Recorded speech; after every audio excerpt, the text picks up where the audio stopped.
안녕하십니까. 지난 한 주간에도 하나님의 평안이 우리 성도님들과 함께 하셨음을 믿고 감사드립니다. 오늘 하나님의 말씀을 전할 기회를 얻게 되어 저는 매우 기쁘게 생각하고 있습니다. 오늘 본문 말씀인 고린도전서 11장 17절부터 34절은 성찬에 대한 유명한 말씀입니다. 11장 23절부터 26절은 지금도 많은 교회의 성찬 의식에 인용되고 있습니다. 많은 사람들이 11장 29절에 주의 몸을 분별하지 못하고 먹고 마시는 자, 영어로 eat and drink without discerning the body of Christ 구절을 하나님과 개인 사이의 수직적인 올바른 관계로 이해해 왔습니다. 그래서 우리는 보통 성찬식에 임할 때 하나님 앞에 회개하지 않는 죄는 없는지 돌아보고 성찬에 참여합니다. 또한 이 구절은 그리스도에 대한 믿음을 인격적으로 고백하는 입교 의식 후 성찬에 참여할 수 있다는 관습의 근거가 되어 왔습니다. 그러나 11장에서 바울이 지적하고 있는 고린도 교회의 문제를 자세히 들여다본다면 개인의 신앙과 경건 생활보다도 성찬식에서 더욱 강조하고 있는 깊고 풍성한 의미가 있음을 알 수 있습니다.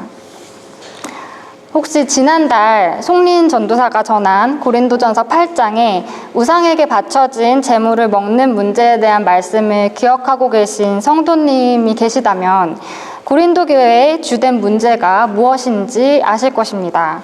혹시 기억나시는 분 계신가요? 바로 갈등과 분열입니다. 고린도 교회의 갈등과 분열은 여러 가지 양상으로 나타났습니다. 그들은 서로 다른 스승을 두고 자기가 따르는 스승이 더 훌륭하다고 자랑하며 아볼로파, 바울파, 베드로파 등 종파를 나누었습니다. 또는 자신의 믿음을 자랑하며 믿음이 약한 성도들을 배려하지 않고 행동하여 믿음이 약한 성도들을 시험에 들게 하였습니다. 하지만 오늘 본문의 17절과 18절, 20절을 보면 바울이 지적하는 고린도 교회의 분열은 이전 것들과 조금 다르다는 것을 알 수 있습니다. 제가 17절, 18절, 20절을 차례로 읽어보도록 하겠습니다. 내가 명하는 이 일에 너희를 칭찬하지 아니하나니 이는 너희의 모임이 유익이 못되고 도리어 해로움이라. 먼저 너희가 교회에 모일 때에 너희 중에 분쟁이 있다함을 듣고 어느 정도 믿거니와 그런즉 너희가 함께 모여서 주의 만찬을 먹을 수 없으니. 우리는 오늘 본문에서 고린도 교회 성도들이 그들 사이에 있는 갈등과 분열에도 불구하고 교회라는 이름으로 모였다는 사실을 알 수 있습니다. 그러나 아이러니하게도 고린도 성도들이 교회라는 이름으로 모일 때 그들의 모임은 진정한 의미에서의 모임이 아닌 분열을 더욱 극명하게 보여주는 것이 되었습니다. 당시에는 교회로 사용하는 공용 공간이 없었기 때문에 고린도 교회는 성도 개인의 집에 모여 예배를 드리고 성찬 의식을 거행하였습니다. 초대교회의 성찬은 지금과 달리 식사의 형태로 진행되었습니다. 성도들은 먼저 떡을 떼어 나누며 우리를 위해 희생하신 그리스도의 몸을 기억하면서 식사를 시작하였습니다.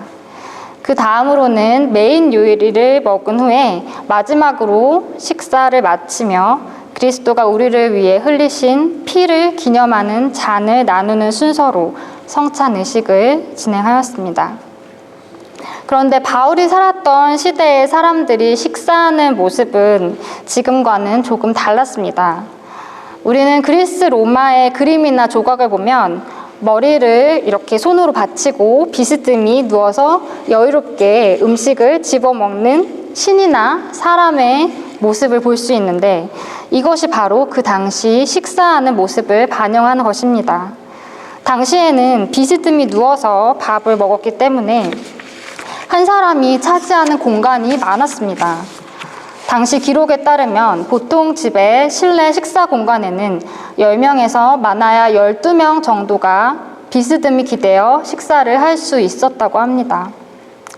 고린도 교회 성도들은 40명에서 50명 정도가 된다고 추정이 되는데요. 그 중에 10명을 제외한 나머지 30-40명은 바깥 마당에 앉거나 서서 식사를 해야 했습니다. 모임을 주관하는 집 주인은 비교적 부유하고 사회적으로 높은 지위에 있었기 때문에 아주 자연스럽게 부유한 계층의 자기 친구들을 실내 식당으로 안내했고, 낮은 계층의 성도들은 바깥 마당에서 성찬에 참여해야 했습니다. 부유한 성도들과 가난한 성도들 사이를 가로막고 있는 벽 때문에 고린도 성도들은 함께 모였음에도 불구하고 주의 만찬을 함께 먹을 수 없었습니다. 뿐만 아니라 실내 식사 공간에서 성찬에 참여하는 부유한 성도들과 바깥 마당에서 참여하는 가난한 성도들에게는 서로 다른 메인 요리가 제공되었습니다. 부유한 성도들에게는 캐비어와 송로버섯과 푸아그라를 비롯한 산의 진미가 상다리가 휘어지도록 올라오고 한 병에 500만 원이 넘는 프랑스산 최고급 와인이 나왔습니다. 그러나 가난한 성도들에게는 고작 맥앤치즈와 편의점에서 파는 와인이 주어졌습니다. 마치 비행기의 퍼스트 클래스 승객과 이코노미 클래스 승객에게 다른 기내식이 제공되는 것처럼 말입니다. 그 결과 21절 말씀처럼 어떤 사람은 시장하고 어떤 사람은 취하게 되었습니다. 벽을 사이에 두고 다른 장소에서 만찬을 즐겼기 때문에 부유한 성도들은 가난한 성도들이 무엇을 먹는지조차 알지 못했습니다. 이렇게 사회적인 계층에 따라 차별적으로 사람을 대하는 것은 오랫동안 행해져 왔던 관습이었고 너무나 자연스러운 그 시대의 문화였습니다. 하지만 바울은 의도하지 않았더라도 부유한 성도들이 하나님의 교회를 업신여기고 가난한 성도들을 모욕했다고 꾸짖습니다. 22절을 보십시오. 너희가 먹고 마실 집이 없느냐? 너희가 하나님의 교회를 업신여기고 빈궁한 자들을 부끄럽게 하느냐? 내가 너희에게 무슨 말을 하랴? 너희를 칭찬하랴? 이것으로 칭찬하지 않노라. 그리고 바울은 고린도 성도들에게 진정한 성찬의 의미를 다시 한번 상기시켜줍니다. 우리가 성찬에서 그리스도의 몸과 피를 기념하며 기억하는 것은 그리스도의 죽으심입니다. 26절을 보십시오. 너희가 이 떡을 먹으며 이 잔을 마실 때마다 주의 죽으심을 그가 오실 때까지 전하는 것이니라. 26절 말씀처럼 우리는 성찬의식에서 그리스도의 죽으심을 기억합니다. 그리스도의 죽으심을 기억하는 것이 중요한 이유는 24절에 나오듯이 그것이 우리를 위한 죽으심이기 때문입니다. 예수님께서 십자가에 달려 죽으심으로 하나님과 우리 사이를 갈라놓았던 죄의 문제는 해결되었고 하나님과의 수직적인 관계뿐만 아니라 우리들 사이의 수평적인 관계 역시 회복되었습니다. 그리스도의 우리를 위한 죽으심을 통해서 우리는 죄를 용서받고 하나님의 자녀요, 주님 안에 형제 자매되는 새 언약에 들어갈 수 있게 되었습니다. 성찬은 우리와 하나님 사이 그리고 우리 서로를 화목하게 하신 그리스도의 죽으심을 기억하기 위한 의식입니다. 고린도 교회 성도들은 아마도 성찬이 예수님의 몸과 피를 상징한다는 것을 아주 잘 알고 있었을 것입니다. 그래서 하나님 앞에 자신의 신앙을 돌아보고 성찬에 임했을 것입니다. 그러나 이들은 성찬에 참여할 때 성찬 의식을 통해 기억해야 할 바로 그 본질을 퇴색시켰습니다. 그리스도께서는 우리와 하나님 그리고 우리 서로를 화목하게 하기 위해 죽으셨고 고린도 성도들의 손 안에 있는 성찬식 떡은 그리스도처럼 희생적인 삶을 살라는 부르심이었습니다. 하지만 고린도 교회의 부유한 성도들은 너무나 자연스럽게도 성찬 의식을 집행하며 가난한 성도들을 차별했습니다. 이는 19절 말씀처럼 누가 하나님께 인정받는 진실된 성도인지 드러나게 할 정도로 심각한 문제이자 31절과 32절에 나온 것처럼 하나님의 판단을 받고 징계를 받을 정도로 무거운 죄였습니다. 왜냐하면 그리스도 안에 형제 자매를 차별하고 홀대하는 것은 예수님은 십자가에 달려 죽게 만든 그 죄를 반복하는 것이기 때문입니다. 그들이 성찬을 집행하는 방식은 우리와 하나님 사이, 그리고 우리들 사이에 있는 벽을 허무신 예수님을 기억하는 것이 아니라 오히려 성도들 사이에 벽을 세우고 분열을 조장하는 것이었고, 바울은 이것을 보고 27절에서 주의 몸과 피에 대하여 죄를 짓는 것이라고 말합니다. 고린도 교회의 상황처럼 우리 사이에도 우리가 너무나 자연스럽게 여기고 있는 벽이 있습니다. 우리가 지금 예배드리는 이 예배당과 주일학교와 유스그룹이 사용하는 교육관 사이에도 실제적으로 물리적인 벽이 있습니다. 그 벽 때문에 아이들이 어떤 찬양을 부르는지, 어떤 말씀을 듣는지, 또 어떻게 예배드리는지 알기가 쉽지 않습니다. 장애인 성도들과의 사이에도 벽이 있습니다. 우리는 그들이 예배를 드릴 때 어떤 불편함이 있는지 알지 못합니다. 휠체어를 타신 분들은 우리가 일어나 찬양을 하면 스크린이 보이지 않아 찬양 가사를 읽을 수 없습니다. 하지만 우리는 그렇게 예배드리는 것이 너무나 자연스럽습니다. 사회 경제적인 계층에 따른 벽도 있습니다.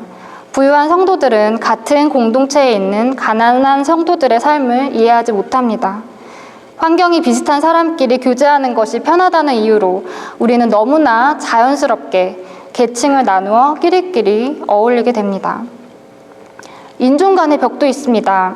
우리는 같은 하나님을 예배하면서도 백인, 흑인, 에시안, 히스패닉 등 인종별로 모여 예배하는 것에 익숙해져 있습니다. 언어와 문화의 장벽은 너무나 높은 것이어서 좀처럼 무너뜨리기 힘들어 보입니다. 기독교 안에서도 종파 간의 벽이 있습니다. 500년 전 이루어진 종교개혁은 많은 성도들의 피로 이루어진 개혁이었습니다. 카톨릭 교도들은 개신교들을 이단으로 몰아 박해하였습니다. 개신교 종파들도 교리에 대한 견해 차이로 인해 서로를 박해하고 분열을 일으켰습니다. 정도의 차이가 있을 뿐 같은 기독교 종파 간에도 서로를 이해하지 못하고 배척하는 일들이 오늘날에도 계속되고 있습니다. 저는 신학교 1학년 때 다른 전통의 교회를 체험하는 교회사 숙제를 하기 위해 동네에 있는 루터교 교회의 예배에 참석한 적이 있습니다. 루터교는 카톨릭과 마찬가지로 성찬의 의미를 강조하며 매 주일마다 성찬 의식을 거행한다는 사실이 굉장히 인상 깊었습니다. 특히 기억에 남는 것은 루터교 성도들이 그리스도의 잔을 나누는 방식이었습니다. 제가 지금까지 체험했던 성찬은 조그만 잔을 여러 개 준비하여 성도들에게 나눠주고 각자 마시게 하는 방식, 우리 교회도 이 방식을 취하고 있습니다. 또는 성찬을 집행하는 사람이 하나의 큰 잔을 들고 성도들 앞에 일일이 찾아가 빵을 찍어서 적셔 먹게 하는 방식이었습니다. 그런데 그 루터교회의 잔을 나누는 방식은 제가 지금까지 경험하지 못했던 것이었고 저를 너무나 놀라게 했습니다. 바로 모든 성도들이 테이블 앞에 나와 하나의 잔을 가지고 돌려가며 마시는 방식이었습니다. 그 잔에 옆 사람의 침이 묻었든 립스틱이 묻었든 그들은 아랑곳하지 않았습니다. 하나의 잔에 참여함으로써 서로가 같은 그리스도의 보혈의 은혜를 입은 형제 자매임을 확인했습니다. 개인주의가 발달한 이 미국이라는 나라에서 이런 방식으로 잔을 나눌 수 있다니, 그 루터교의 성찬은 저에게 긍정적인 의미에서 충격을 주었습니다. 하지만 너무나 안타깝게도 저는 그 성찬에 참여할 수가 없었습니다. 저는 세례도 받고 입교도 하고 예수님의 제사함과 구원의 은혜를 인격적으로 체험하고 개인적으로 경건 생활을 위해 노력하는 신자인데 왜 그 성찬에 참여할 수가 없었을까요? 바로 제가 그 루터 교회의 멤버가 아니기 때문이었습니다. 그 루터 교회는 오직 그 교회의 멤버만이 성찬에 참여할 수 있도록 규정하고 있었습니다. 예배가 시작되기 전 그 교회 성직자 한 분이 숙제를 위해 방문한 저와 제 신학교 친구들에게 다가와 얼굴에 미소를 띄우며 아주 친절하게 말했습니다. 미리 연락을 주신 분들이군요. 예배에 오신 것을 진심으로 환영합니다. 그러나 성찬에는 참여하실 수 없습니다. 그 교회는 성찬의 중요성을 강조하며 매주 성찬을 집행하고 심지어 하나의 잔을 돌려 마시며 주님의 몸과 피를 기념하고 그 그리스도 안에 한 몸임을 확인하면서도 자신들과 다른 교회에 속한 그리스도인들은 그 주님의 몸과 피를 기념하는 의식에서 배제시키고 있었습니다. 물론 그리스도의 몸과 피의 은혜가 값싼 은혜가 되지 않도록 믿음이 검증된 이들만 성찬에 참여할 수 있게 한 취지를 모르는 것은 아닙니다. 하지만 그것이 너무나 오랫동안 행해진 의식이기 때문에 이제는 관습처럼 되어서 너무나도 자연스럽게 심지어 얼굴에 미소를 띄우고 아주 친절하게 그리스도 안에 형제 자매 사이에 벽을 세우고 있는 것 같아 더욱 안타까웠습니다. 하지만 그와 동시에 너무나도 자연스럽게 나와 다른 사람을 차별하고 배제하는 우리의 모습 또한 돌아보게 되었습니다. 흑인 인권운동을 이끌었던 마틴 루터 킹 주니어 목사는 미국에서 가장 분열된 기관은 바로 교회라고 했습니다. 주일 아침 11시 우리가 In Christ there is no east nor west를 부르는 그때가 바로 미국의 가장 분열된 시간이다. 나는 복음을 전하는 목회자로서 이 사실을 인정할 수밖에 없다는 것이 너무나 부끄럽다. 남아프리카 공화국의 네덜란드 개혁교회의 사례는 교회 안의 분열이 얼마나 극심한지 보여줍니다.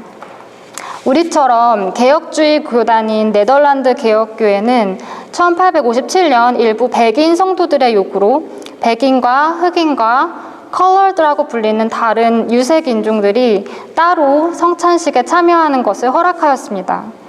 이는 인종 간의 언어와 문화가 다르기 때문에 따로 구분하여 다른 선교 사역을 하는 것이 효율적이라는 명목으로 허용되었지만 점점 일반적인 관행이 되었고 그 결과 흑인과 그의 다른 유색인종이 각각 다른 교단으로 분리해 나가게 되었습니다.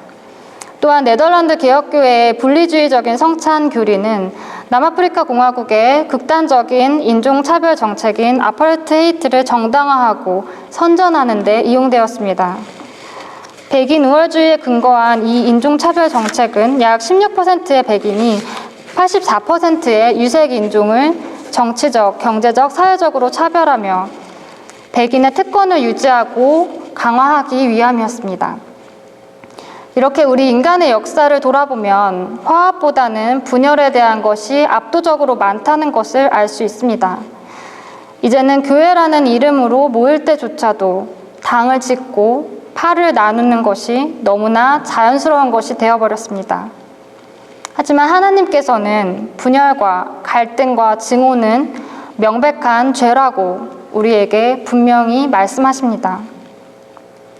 하나님께서는 성찬식을 통해 드러난 고린도 교회의 분열을 판단하시고 징계하셨습니다. 그들 중에 아픈 사람이 생겨났습니다. 죽는 사람도 있었습니다. 그러나 동전의 양면처럼 32절 말씀은 하나님께서 이 기회를 통해 고린도 교회가 자신을 돌아보고 회개하여 종말의 때에 세상과 함께 정죄함을 받지 않게 하는 은혜를 주셨다고 합니다. 바울은 29절에서 주의 몸을 분별하지 못하고 먹고 마시는 자는 자기의 죄를 먹고 마시는 것이니라고 합니다. 다시 말해 고린도 교회가 하나님께 판단받지 않는 성찬식을 거행하려면 주의 몸을 분별하라는 것입니다. 여기서 중요한 것은 주의 몸을 분별하는 것의 의미입니다. 이 구절에서 주의 몸은 그리스도의 육체, 피지컬, 바디를 말하는 것이 아니라 그리스도의 몸된 교회를 뜻하는 것입니다. 즉, 주의 몸을 분별하는 것은 교회의 공동체를 돌보고 공동체의 하나됨을 확인하는 것을 의미합니다. 성찬에서 진정으로 강조되어야 하는 것은 바로 이것입니다. 이것이 성찬식에 쓰이는 빵이 예수님의 몸을 상징하고 와인은 예수님의 피를 상징한다는 것을 머리로 아는 것보다 더 중요한 것입니다. 그렇다면 어떻게 교회 공동체의 하나됨을 확인할 수 있을까요? 바로 33절에서 바울은 고린도 성도들에게 아주 구체적으로 권면하고 있습니다. 그런즉 내 형제들아, 먹으러 모일 때 서로 기다리라. 여기서 기다리라고 번역된 헬라어 단어는 기다리라는 뜻 외에도 받아들이다라는 의미로도 해석이 가능합니다. 너희가 모일 때 서로를 받아들여라. 럭셔리한 음식은 각자 집에서 먹도록 하고 교회라는 이름으로 모일 때에는 끼리끼리 먹고 마시지 말라. 서로를 받아들여라. 바울은 이렇게 교회가 포용성을 회복한다면 그들의 모임은 그들이 참여하는 성찬은 하나님의 판단의 대상이 아닌 그리스도의 은혜를 경험하는 자리가 될 것이라고 말합니다. 그렇다면 우리에게 주님의 몸된 교회는 누구입니까?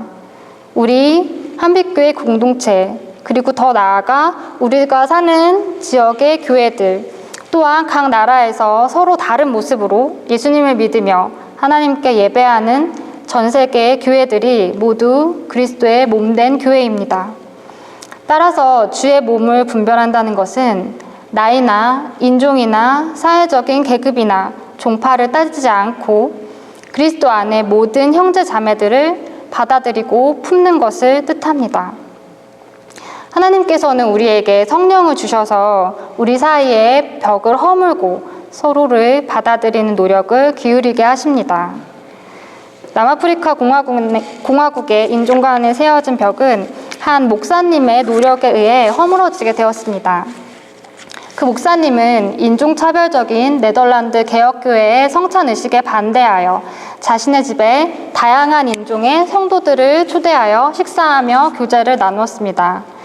목사님의 인종 간 벽을 허물려는 노력은 국가 전역으로 퍼져나가 백인 성도가 흑인을, 흑인 성도가 아시아인을 집에 초대하는 등 인종을 뛰어넘어 식사 교제를 하는 의식적인 움직임이 늘어났고 이를 토대로 인종차별 정책에 반대하는 운동도 시작하게 되었습니다. 또한 기독교 종파 간의 벽을 허무는 노력도 이루어지고 있습니다. 켈빈 신학교에서는 종교개혁 500주년을 맞아 카톨릭과 개신교가 오늘날 서로에게 배울 점이라는 주제로 신학교 리더들과 카톨릭 리더들이 모여 대화하는 시간을 가졌습니다. 그 중에 성찬에 대한 것이 있어 이 자리에서 나눠보고자 합니다.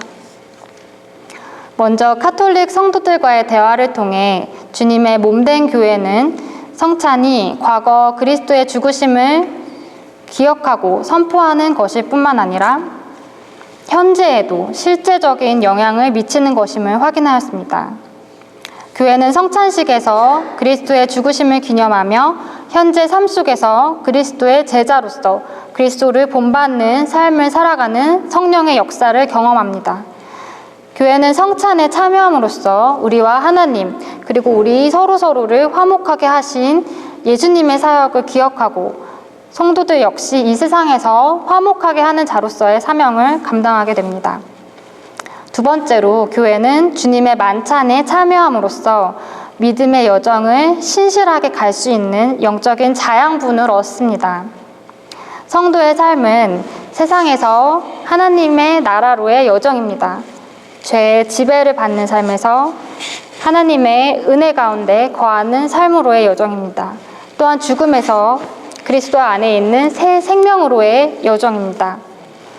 이스라엘 백성들이 애굽을 탈출하여 약속의 땅 가나안으로 가는 40년 여정 가운데 하나님께서는 신실하게 만나와 물을 공급해 주셨습니다.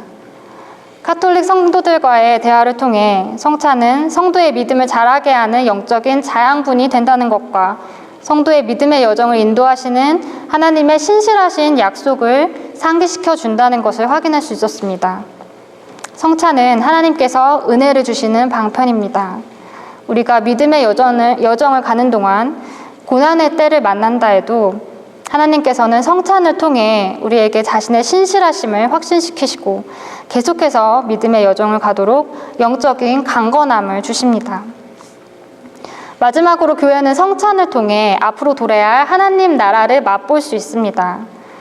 그리스도께서 다시 오셔서 하나님 나라가 완성될 때 우리는 성부, 성자, 성령 하나님과 성도 간의 완전한 연합을 경험하게 됩니다.